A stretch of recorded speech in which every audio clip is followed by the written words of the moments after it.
But if you start seeing beads of sweat on my forehead, I see them. Oh my God. The Mercedes-Benz Interview Lounge.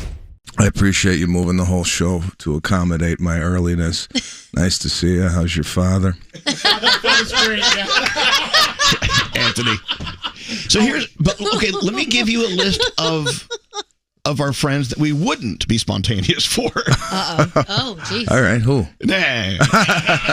But for you, the world. I appreciate it. I haven't seen Is It Me yet on Netflix. Yeah, it just came out today, so it's That's why I haven't seen it. So, yeah, it's early. It's early. Let that percolate. Maybe over the weekend you take it in. Right. And so I'm in New York City, bouncing around, talking to wonderful people, and love the camera. I mean, everywhere you go, you got like a camera in your face. Wait, you've got some guns going. Nah, that's just carrying my kids, bro.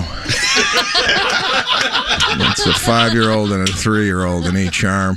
That means one arm's bigger than the other. Yeah, my left arm is smaller. Yeah, actually, mine too. I detached my bicep. I don't know if you could tell here. Oh my God, you did? What happened? It's called 49 with a 3-year-old. Right.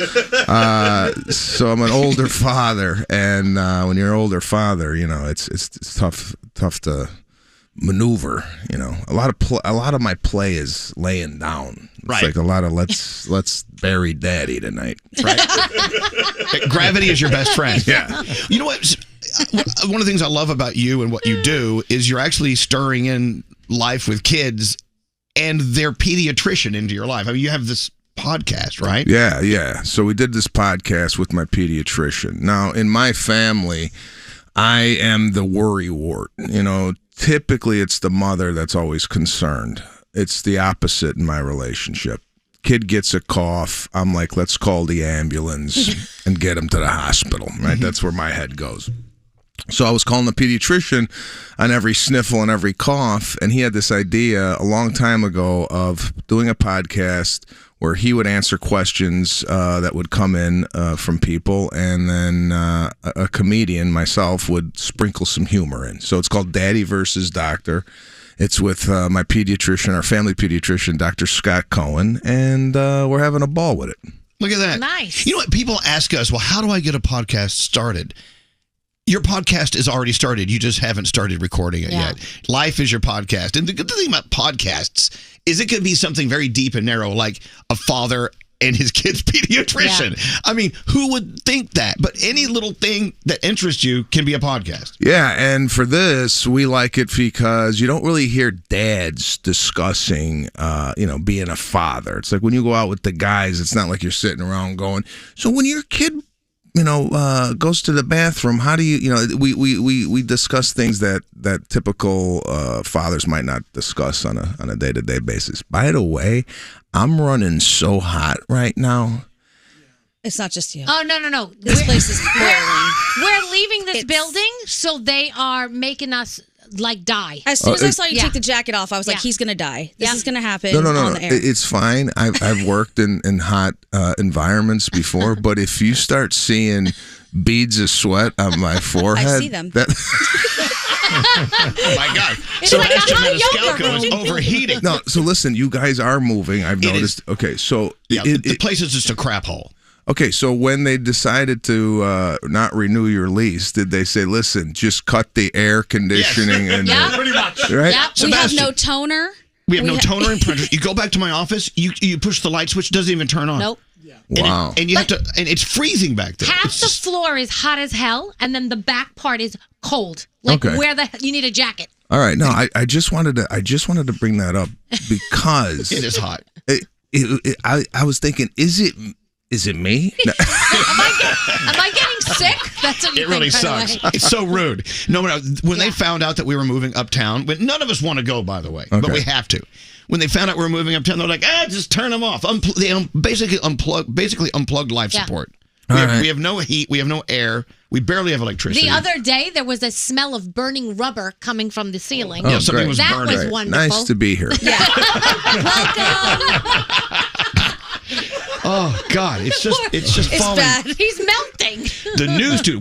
I hope you come visit the new studios. They have air conditioning. I can't wait. I can't wait. And color TV in every room. No, I had no idea I was going to have to take my shirt off during the interview. It's rough in here. Do you have like a towel for Mr. Maniscalco? Yeah, just do they have a tissue? Do they leave you with tissues? Just something to. Yeah, what if we open the door? Open the door a little. Sebastian's some air in here. I guess this is the first time I've actually had to use Kleenex to dab off 3 minutes into the interview. Jeez. Oh, it's just awful. Oh, no, it's okay. We were cleaning at my office yesterday, and I have a lot of treasures from all the years I've been in that office. A lot of stuff. And so I'm like, toss it. So I'm like, I don't want to hoard anything, just toss it. I come in today, and everything I threw in the trash box is out. People are digging to my trash. Yes. Did you ever used to have like yard sales growing up? Oh yeah, big time. Your family did those things? Yeah, every summer my dad would go. Okay, and we used to do the yard sale at like a store. It was beautiful. I mean, you used to come in, things were tagged with prices. Right. My mother used to tag them. It was pretty elaborate. So yeah, and then after we had the garage sale, my father. We basically broke everything and then threw it out. Exactly. We didn't want anybody stealing it out of the garbage. Is that what? Are you breaking your stuff? Can I start breaking those lamps? Yeah. Here's some nice cold water. Oh, Sebastian. thank you. No, people are taking the lamps. See, what my mom used to do was she would sell something would be like $1. And then the person would still try to get it for 50 cents. Of course. And my mother would be like, I would rather donate this than sell it to you for 50 cents because all I want is $1. This is ridiculous. And that's what she Yard sales, garage sales, they call them where I'm from. It's really just a mind F. It really is because you're getting rid of crap that you just should throw away. Then you haggle over 50 cents and whatever. So feel free. It's like a book fair out there if you want to go look through all of my autographed books. I'm good. I mean, Sebastian, do you come from a hoarding type house? Well, I do. What do you hoard? I mean, you may not admit that you're a hoarder, but there are things in your life that you do probably have too many of. I'm not a hoarder. I went to my father's house recently, and I went in his basement, and this guy is collecting paper towels, right? They go on sale at Costco. He brings about 150 paper towels home. I go, what are you doing with these paper towels? He goes, they don't expire. He's not wrong. He's not wrong. He's not wrong. So, yeah, he's downstairs. He's got 600 plastic gloves. He's got, he's, I ask him, what are you waiting for? What's going to happen? He goes, you never know. Just as long as I got it, it's down here, and it looks like a pigsty. There you go. He's waiting for the next pandemic. Yeah. I don't know what he's doing. Ready. During pandemic, I went on a toilet paper ordering Zag or Jag or whatever, and none of it ever came in. None of the toilet paper ever came in. And at the end of the pandemic, all of a sudden, crates. And I guess I was drinking wine at night, ordering toilet paper, but none of it showed up. At the end of the pandemic, crates were appearing. I mean, they had forklifts bringing crates into my building, right? And it was all one-ply, right, Nate? Yeah. So now I have rooms filled with one-ply toilet paper if ever you need some. But why? You don't use a one-ply? No, you get pushed through. That's terrible. Well, I know I get pushed through, but if you get that going a little bit, it's, it's 9-ply if you do it 9 times. No? You know it's really cheap toilet paper, even if it's 9-ply, you push through. All right, questions are coming in. Good morning. Please let Sebastian Maniscalco. I said I love his voice. It's very soothing. Oh, well, I'm glad I'm putting people to sleep in the morning. A question from a father. If you're going to be doing a podcast with your pediatrician, please find out what you've learned about green boogers in your kid's nose. Yeah, green boogers is. We've already tackled this topic. Oh, you have? Yeah. Green and white, or clear is no difference. It's just that the green's been up there for a little bit longer. Oh, really? It's like a fine wine. I just heard the opposite. I thought if you got green snot that, the cold's loosening up. Yeah. It's coming out. You're productive. Yeah, it's productive. I thought it was clear in the beginning, and then when it starts cooking, it's green. But that's not the case. Wait, I thought it meant sinus infection if it's like a green bookie. That's red. No, that's blood, yeah. This is the second grossest conversation I've had today. Gosh. Okay, so what's it like? I mean, well, first of all, how many specials have you had out on Netflix? On Netflix, I think this is my third, but in all, I think this is my sixth, I believe. So yeah, this is a culmination of the last 19 months of touring. Actually, I was supposed to do this before COVID. I was supposed to shoot this. Right. And then we went on this tour. So this is kind of I shot this in Las Vegas towards the end of the tour. So yeah, it's one of these things where I'm glad it's done, and I'm glad they're kind of retire that material. And then I'm taking some time off, spending some time with my family and my beautiful kids, and we'll see what the special does. Well, it is. You're, I guess, at the Wynn in Las Vegas. Yeah. And there are the cameras everywhere. Oh, is it the same when you're about to walk out on stage to do that show as any other show, or in your mind you're like, okay, this is a Netflix special. This is a little different. What's the difference between the two? If I had my choice, I'd rather film a special without me even knowing it's being filmed. Right. Just go out there and there was hidden cameras and they said, we filmed that. Oh, okay. With the special being the special, there is a little bit added, okay, I got to get this right. I hope this is going to go well. This one I performed in a tuxedo. I generally don't perform in a tuxedo. So there was a lot of elements that were a little different. But yeah, the special adds a little bit of anxiety. Have you ever had them say, Mr. Maniscalco, can you start that story over again? You had a glitch in your mic. No, that's not happened. However, ironically enough, this has happened. There is sometimes a teleprompter in the at the special, and one time on the teleprompter they said, wipe down your forehead, you're sweating.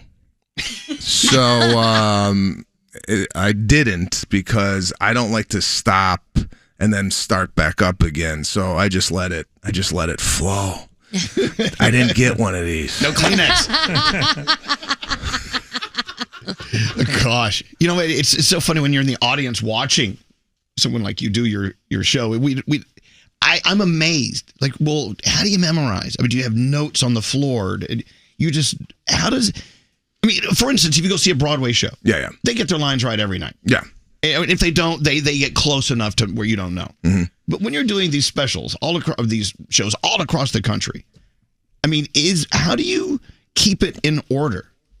I don't, and that's my father's biggest problem with me. What do you mean? My father goes, you should do the act from beginning to end the same way every night, just so you know where the beats are. I get bored, so I like to switch up the order. I like to switch up the material. And as far as memorization, it's just constant repetition. So just like anything else, it's just storytelling. Like, do you have to, if you live a story, do you have to memorize it? No, you just tell it. So that's basically what I'm doing. But if you have multiple stories, we all have multiple stories. So I just have like 10 or 11 multiple stories that I have to tell in an hour and 15 minutes.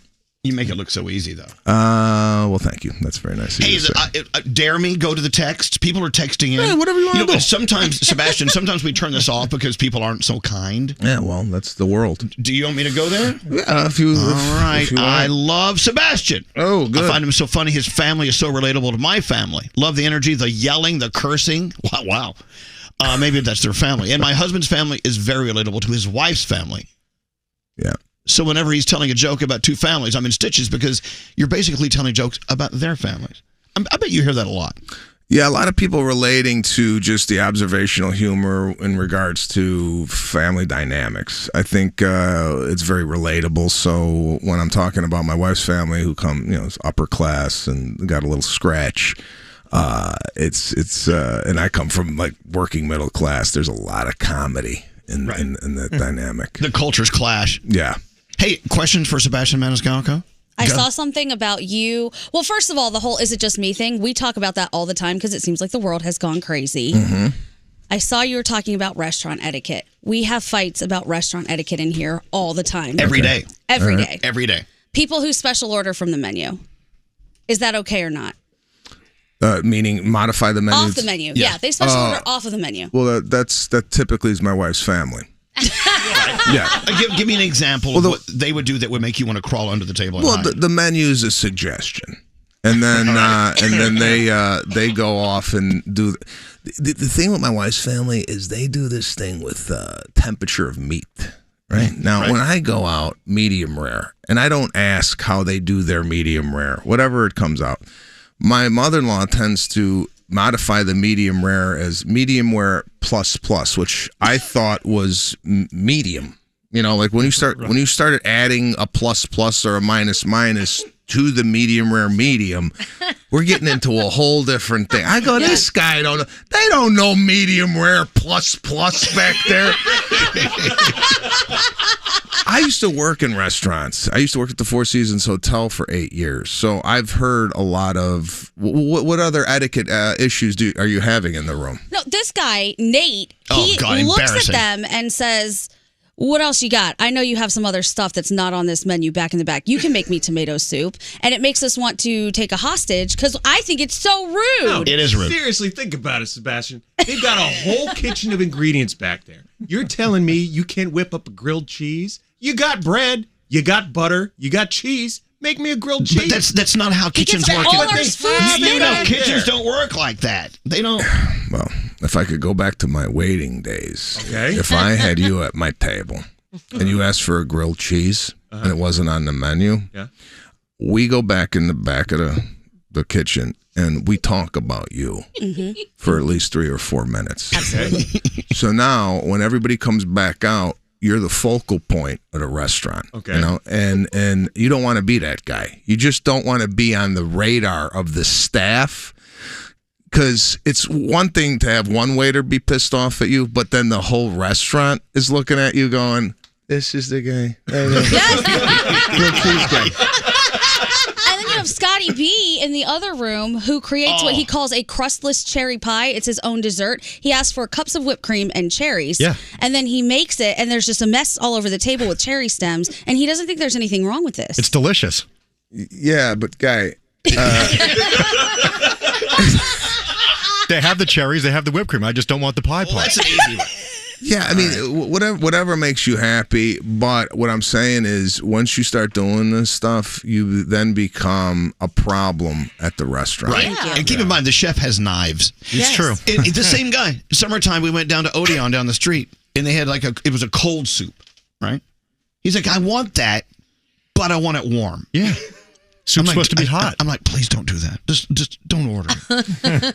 Yeah, I don't like people that are chirping up outside the actual item that they want to order. Right. I just order the item and that's it. Why not? I don't like the please can you put, I don't like the extras. And that's why I don't go out with a lot of people. Right. I just can't take the way they order. Just the more people, the more problem. Yeah. Now, what about, so if you're like doing your job, you're working your ass off with table to table to table, and then you got a kitchen in the back to deal with. And then at the end of their meal, 6 people want to split it 6 ways. Oh, that was like splitting the bill. That must have been. Itemizing it. Yeah. Oh, what the hell? Yeah, that's always been a pet peeve from the waiter's point of view, because now you got to go back to the register and zing 6 different credit cards and wait for that processing, right. and then the table's mad at you that you're taking a while. I go, I'm doing banking over here, you know. If you're going out with a group, just before you go in, have one person put it on their card. And then afterwards, you could divvy up. That's what you do. Just Venmo each other. Or whatever. Right. Exactly. Yeah. There's too many ways to fix that. Yeah, Froggy, what's up? Sebastian, is there ever anything that happens, whether it's with your kids or your wife's family, your family, where you know you want to put it as a part of your material, and they're like, okay, that's off limits. You can't talk about that. I haven't had that happen yet. There was a joke I did. Excuse me. There was a joke I did a couple specials ago about my wife's father passing away, and a joke? Right. Hold on. I'm sorry. Please, hilarious. Grab another Kleenex and let's get to this. What happened? The joke was when my wife's mother and father, they bought plots together. So when they passed away, they would be buried next to one another, right? Well, my wife's father passed away. My mother-in-law since remarried. So when we went to go visit my wife's father at the gravesite, I noticed, an extra grave. Right. And I said, now that your mother's remarried, is she going to still be buried next to your father or the new husband? Right. So that was kind of the gist of the joke. Right. And I just had to clear that with her before I said it because, it was a little, but she's like, oh. Thumbs up, all good? Yeah. Well, what was the answer? Yeah. I never got one. There's no answer. There's no answer. So we'll have to find out. Are you in the Mario Brothers movie? Excuse me. I don't know why I'm coughing now. I'm going to leave here with the flu. I am. I play Spike. I play the boss. Nice. So that was nice to do over the course of the last 2 years. I kept going in and doing the voiceover for that. And I've never played really Super Mario Brothers growing up. It really wasn't my Pitfall Harry. If they make a movie there, I'll play Harry. But Super Mario. guys didn't play Atari. That joke is hilarious. Sebastian, who's Pitfall Harry? What is that? You don't know Pitfall Harry? I don't either. Atari 2600. Yeah, sorry. Oh my God, I'm so sorry. That joke is Why is everyone yelling? Why is everyone freaking yelling at me? I don't know Pitfall Harry. Pitfall Harry. That was a game back in what early 80s, 82. I was very stoned in the early 80s. I probably played it every day. Yeah, that's my game. But sitting in front of a microphone and reading script and being an animated character, is that a hard thing to do? Yeah, well, it's not hard, but once you get cooking, then I feel like it's a lot easier. When you come in there and then you got to start doing like these wild voices, takes a little bit to get warmed up. But once you're in it, you're in it. But it's kind of tiring after a while because I'm getting into it. I'm like. Hands are flailing and you're playing an animated character, so that a lot of these, it's like a lot of high energy, and I run very I'm very low. I'm running low. I'm not walking around like it takes a while to get there. Right. By the way, doing that broke out into another sweat. Here you go. I'm sweating so much it's in the creases of my arms. It's pooling. It's the equivalent of under boob sweat, but between your arms. I have that too. Yeah. Are you still loving what you're doing?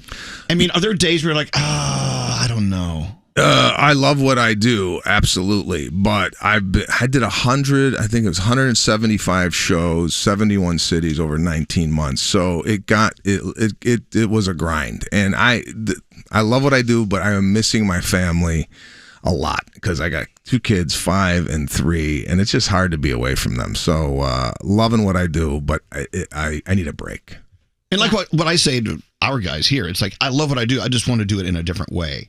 In a way that gives me time with Sebastian's kids. I don't know what that means. That sounds kind of creepy. With you being away, your wife can hide her Amazon addiction, can't she? Yes, my wife. Are you setting him up for the Amazon addiction joke?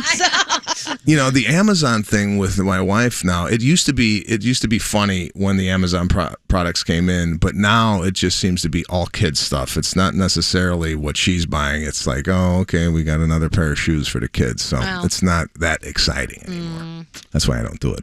So, with your schedule, I mean, do you have time to buy gifts for people for Christmas, or is that someone else's gig?